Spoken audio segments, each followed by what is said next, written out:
ఇవాళ వైసీపీ వాళ్ళు ఓటమిని అంగీకరించలేక పారిపోయారని అసెంబ్లీ సమావేశాల్లో డిప్యూటీ సీఎం పవన్ కళ్యాణ్ గారు కామెంట్ చేశారు. అదేవిధంగా నిన్న వాళ్ళ పార్టీ ఎమ్మెల్యేల అభినందన సమావేశంలో కూడా అదే అర్థంతో మాట్లాడాడు. అసలు రాజకీయాల్లో ఓటమి లేని వాళ్ళు, అవమానాలు పొందని వాళ్ళు ఎవరైనా ఉన్నారా? ఈ సంగతిని మనం ఆలోచించే ముందు రాజకీయాల సుదీర్ఘ ప్రయాణాన్ని మనం ఒకసారి విశ్లేషించుకోవాలి. ఎందుకంటే జాతీయ పార్టీలో ఎదురులేని నేతగా ఉన్నటువంటి ఇందిరాగాంధీ గారు ఆ రోజుల్లో ఎన్ని అవమానాలు పడ్డారు, జైలుకు కూడా వెళ్ళారు.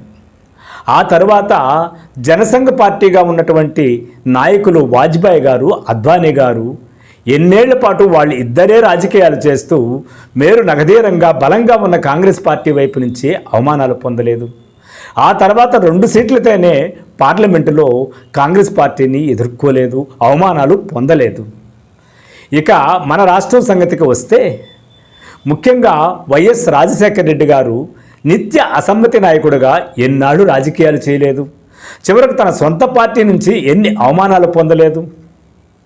ఇక చంద్రబాబు నాయుడు గురించి చెప్పుకోవాలనుకుంటే ఆయన ఎన్ని అవమానాలు పొందలేదు వైసీపీ పార్టీ దగ్గర నుంచి. 2014, 2019 మధ్యలో రాజకీయాల్లో ఆయన పార్టీ వ్యవహరించిన తీరుకును 2019, 2024 మధ్యలో ఆయన వైసీపీ పార్టీ ద్వారా, ప్రభుత్వం ద్వారా ఆయన పడిన ఇబ్బందులకి ఎంత తేడా ఉంది. చివరకు ఇది గౌరవ సభ కాదు, కౌరవ సభ అని చెప్పేసి ప్రతిజ్ఞ చేసి అసెంబ్లీ నుంచి వెళ్ళిపోయాడు. దాన్ని గిట్టని వాళ్ళు నిజమే ప్రతిపక్ష పార్టీగా ఉండి అధికార పార్టీని ఎదుర్కోలేక ఆయన పారిపోయాడు అన్నటువంటి వాళ్ళు ఉన్నారు. ఇక జగన్మోహన్ రెడ్డి సంగతి చెప్పాల్సిన అవసరమే లేదు. అసలు రాజకీయాన్ని ఒక సంక్షోభ కాలంలో ప్రారంభించాడు. అలాంటి స్థితిలో నుంచి ఆయనకు అవమానాలు కొన్ని కాదు, పార్టీ నుంచి బయటపడడంతో ఆ పార్టీ నుంచి, ఇక ప్రతిపక్షంగా ఉన్నటువంటి తెలుగుదేశం పార్టీ నుంచి పడినటువంటి అవమానాలు అన్నీ ఇన్ని కావు. చివరికి జైల్లో 16 నెలలు గడిపి మళ్ళీ పోరాటం చేసి కూడా గెలవకుండా ఆ తర్వాత కూడా ఓడిపోయి మళ్ళీ ప్రతిపక్షంగానే అసెంబ్లీలో ఉండి బలంగా ఉన్నటువంటి తెలుగుదేశం నుంచి ఆయన పొందిన అవమానాలు మరొక్క నాయకుడు పొందలేదు. కానీ అటువంటి వ్యక్తి ఆ తర్వాత 2024 నుంచి మళ్ళీ ముఖ్యమంత్రి అయ్యి రాజకీయాల్లో నిలదొక్కున్నాడు. అంటే అవమానాలంతా ప్రయాణించకుండా అవమానాలకు భయపడి పారిపోయి ఆయన రాజకీయాలు చేస్తుంటే మరొకసారి ఆయన ముఖ్యమంత్రి అయ్యేవాడా? కాబట్టి పవన్ కళ్యాణ్ గారు ఓటమిని అంగీకరించకుండా పారిపోయారు జగన్మోహన్ రెడ్డి అనడము కరెక్ట్ కాదు. ఎందుకంటే 2019, 2024 మధ్యలో చంద్రబాబు నాయుడు గారు పోరాడాలని అసెంబ్లీలో ఉంటే కూడా చివరికి వాళ్ళని వ్యతిరేకించి నిలబడలేకుండా ఆయన అసెంబ్లీ నుంచి వాకౌట్ చేసుకుని చివరకు నేను ముఖ్యమంత్రిగా గెలిస్తేనే, అంటే నా పార్టీ నిలబెట్టుకున్న తర్వాతే మళ్ళా అసెంబ్లీలో అడుగు పెడతానని చెప్పేసి వెళ్ళిపోయాడు. అది ఈరోజు గెలిచాడు కాబట్టి ధీరత్వం అంటున్నారు, కానీ ఆ రోజు వాళ్ళు పారిపోయారే అన్నారు. అదేవిధంగా ఈరోజు కేవలం 11 సీట్లు ఉన్నటువంటి జగన్మోహన్ రెడ్డి గారి అసెంబ్లీలోకి పోతే జరిగేది ఏంటి?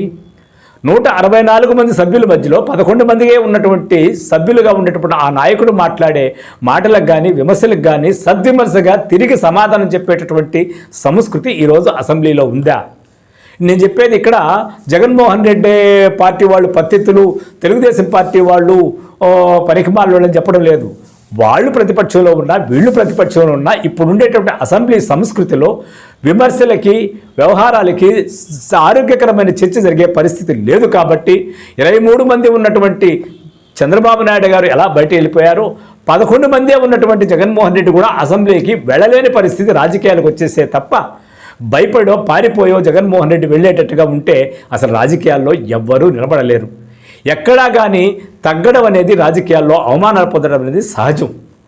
దాన్ని భూతత్వంలో చూపించినట్టుగా మన గౌరవనీయ ఉప ముఖ్యమంత్రి పవన్ కళ్యాణ్ గారు నేను ఓటమిల నుంచే వచ్చాను అంటాడు. ఆయన ఓటమి పద్ధతి వేరు.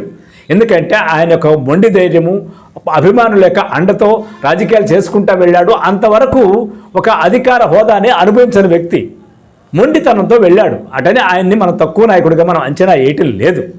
కాకపోతే ఇక్కడ ఓటమిని అంగీకరించి అసెంబ్లీకి మళ్ళీ రావడం అనే ఆరోగ్యకర పరిస్థితులు లేకపోవడం వల్ల జగన్మోహన్ రెడ్డి అసెంబ్లీకి రాలేదు. కానీ భయపడి కాదని మాత్రం మనం అందరూ గుర్తించాలి.